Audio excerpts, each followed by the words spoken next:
Damos la bienvenida al doctor Nikolaos Kiridikis, biólogo, PhD en inmunología.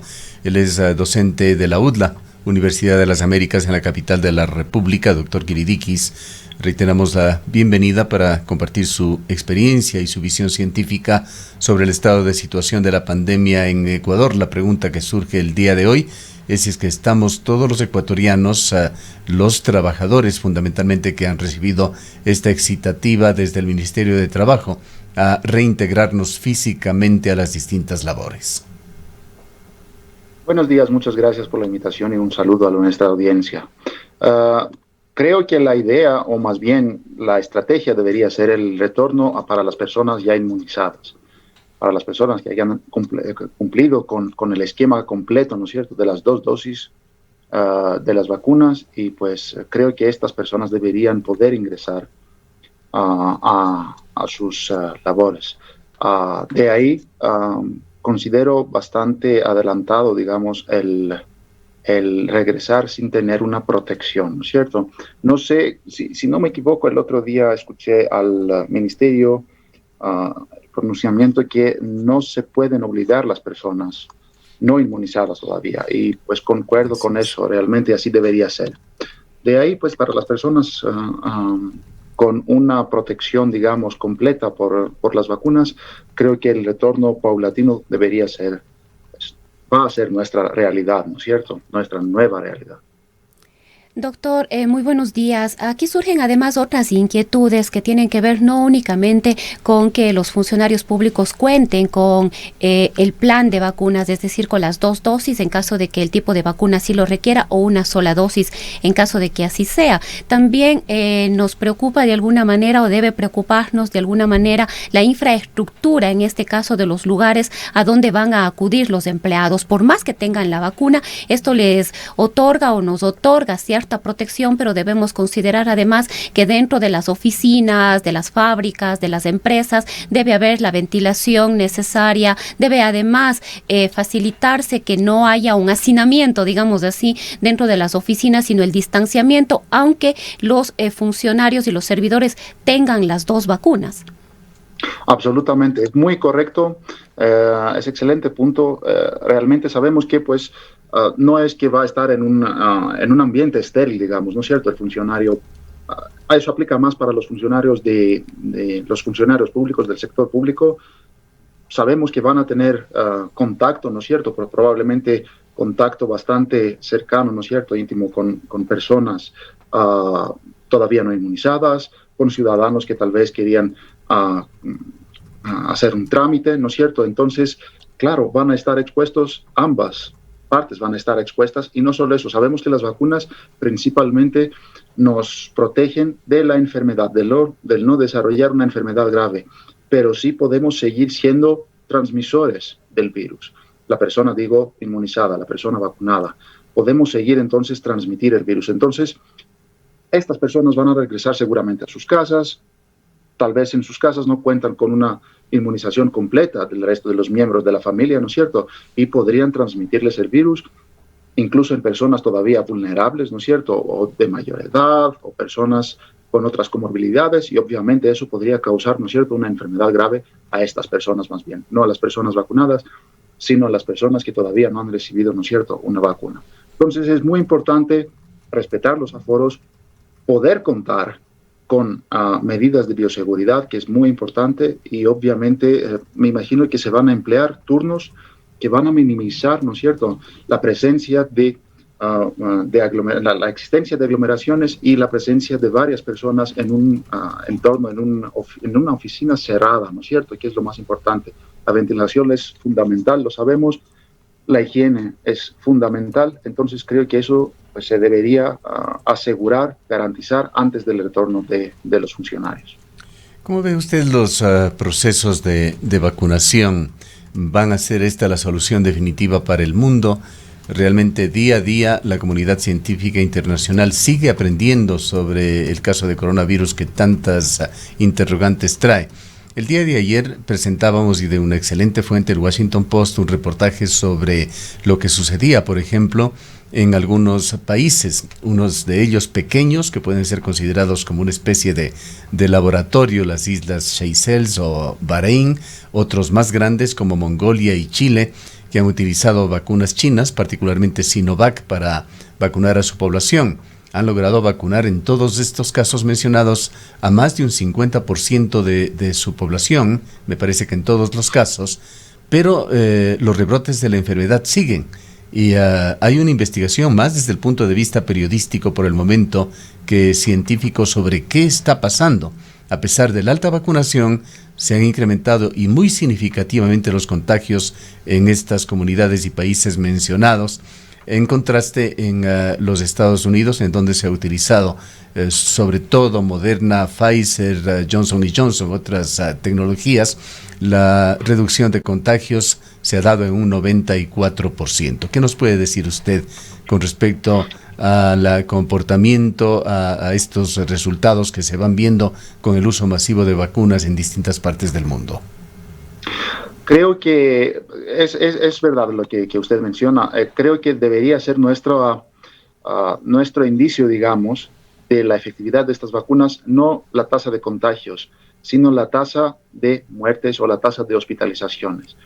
Como acabamos de mencionar, estas vacunas nos protegen de la enfermedad grave, no necesariamente de la infección. Eso significa que la persona inmunizada puede seguir contagiándose, infectándose, pero va a desarrollar una enfermedad leve o incluso asintomática. ¿De acuerdo? Puede seguir siendo transmisor, eso lo sabemos, tal vez a menor grado que sin la vacunación, no tal vez, seguramente, pero hasta qué grado eso no lo sabemos, pero la persona puede seguir contagiando, ¿no es cierto? Y transmitiendo el virus a demás personas. Entonces, aquí tenemos algo que pasó, por ejemplo, en Chile, que es un ejemplo más cercano, digamos, de esta región, y pues sabemos un poquito más sobre las características de estos rebrotes. Lamentablemente, la vacunación masiva en este sentido conlleva un cambio de conducta y una falsa sensación de completa protección. Es decir, personas inmunizadas a veces de manera extremadamente errónea y peligrosa, tanto para ellos como para sus familiares y para su ambiente, quitan la mascarilla, por ejemplo. Dicen, ya estoy protegido, entonces puedo quitarme la mascarilla. Y eso es muy erróneo, muy peligroso. Como dijimos, pueden seguir siendo transmisores e incluso pues, pueden transmitir este virus en personas todavía vulnerables, por una parte.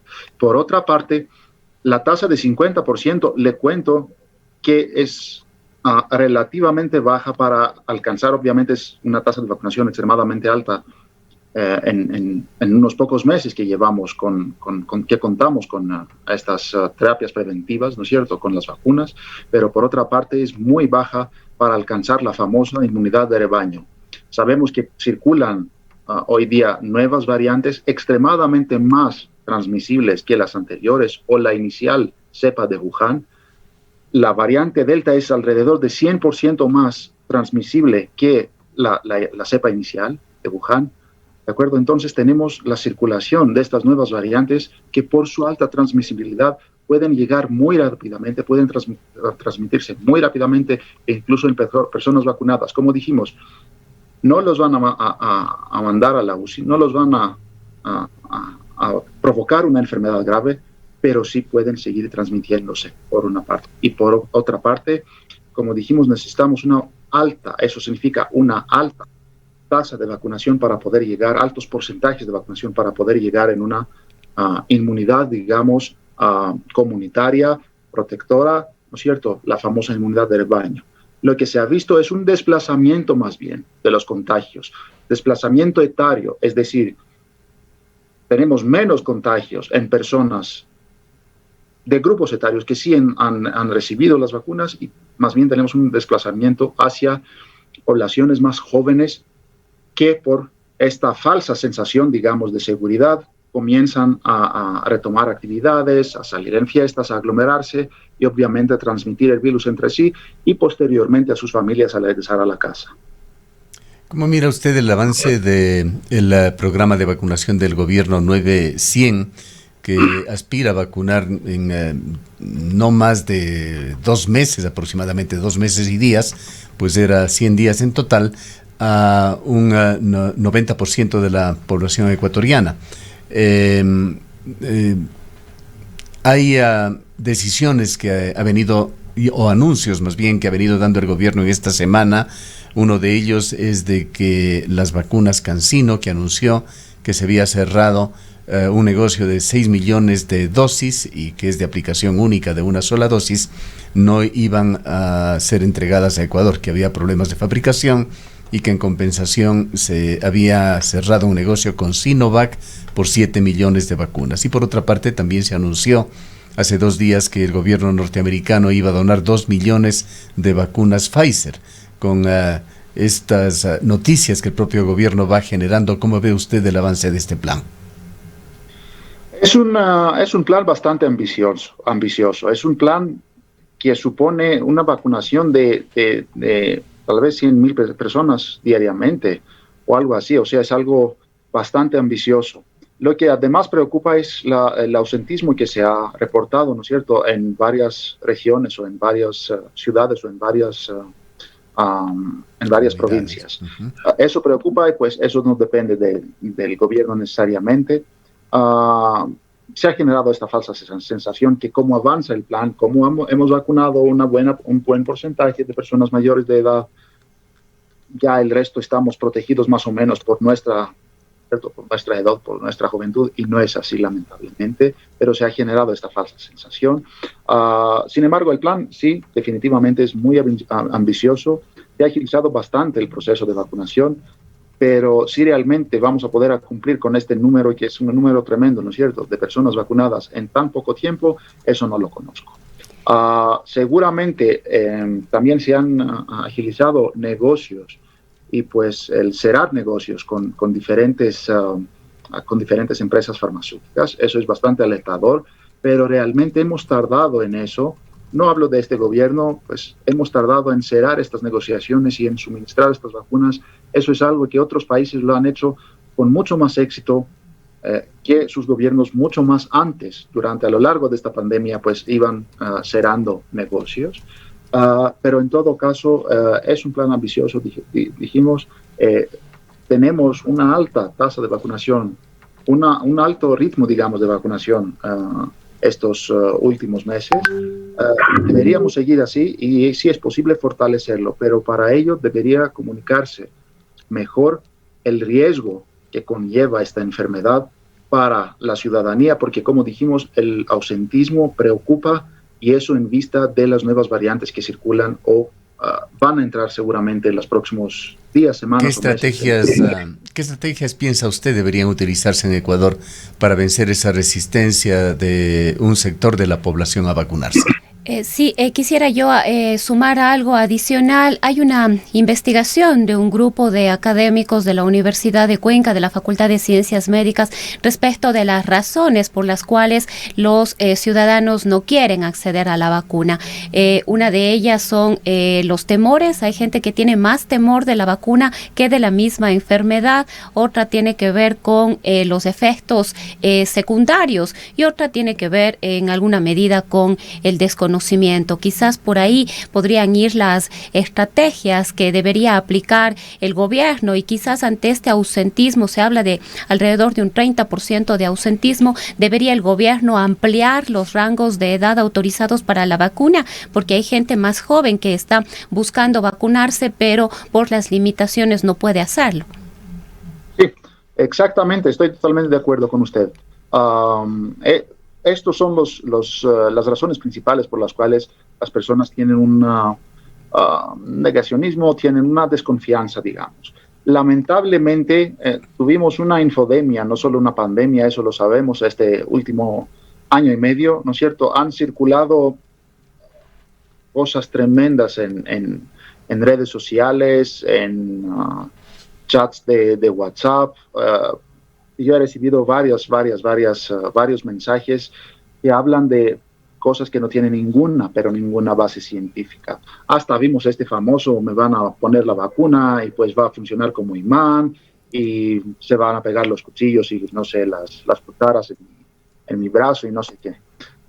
Lamentablemente hemos hecho caso mucho más en cosas sin ningún fundamento, sin ninguna base científica, sin ninguna evidencia, de varias teorías de conspiración, y no hemos hecho, no hemos visto, no hemos revisado y no hacemos caso al conocimiento científico, a la evidencia científica que sale a lo día a día. Por ejemplo, ¿cuánta gente conoce que los efectos adversos de las vacunas, bueno, se dan cualquier tipo de efecto adverso? No hablo de los que aparecen los primeros días, pero los efectos adversos generalmente de las vacunas en la historia de vacunación, que lleva más de 200 años. ¿Cuántas personas conocen que realmente estos se dan entre la segunda y la 8ª semana después de la vacunación? Hay gente que piensa que después de 3 años, después de 1 año, después de 4 años, después de 5 años, va a pasar algo porque nos pusimos una vacuna de ARN mensajero, y no va a vacunarse por eso. ¿Cuánta gente entonces conoce que el plazo realmente, la ventana de cualquier, del desarrollo de cualquier tipo de efecto adverso es de 2 a 8 semanas, sin cambio, en toda la historia de vacunación? Entonces, claro, esta gente va a pensar que pues ahora no vemos nada, estamos protegidos, no vemos ningún efecto adverso muy importante, salvo los primeros 1 o 2 días, que tal vez me va a dar una fiebre, una cefalea, un dolor de cabeza, ¿no es cierto?, un dolor muscular, pero ¿qué va a pasar después de 1 año? Pues no va a pasar nada después de 1 año, según la experiencia que tenemos de más de 200 años. Pero varias gente no lo conoce. Hace caso en estos mensajes que circulan, en estos mensajes de voz sobre todo, que circulan en estas redes sociales, que hablan de cosas basadas en absolutamente nada, ¿no es cierto?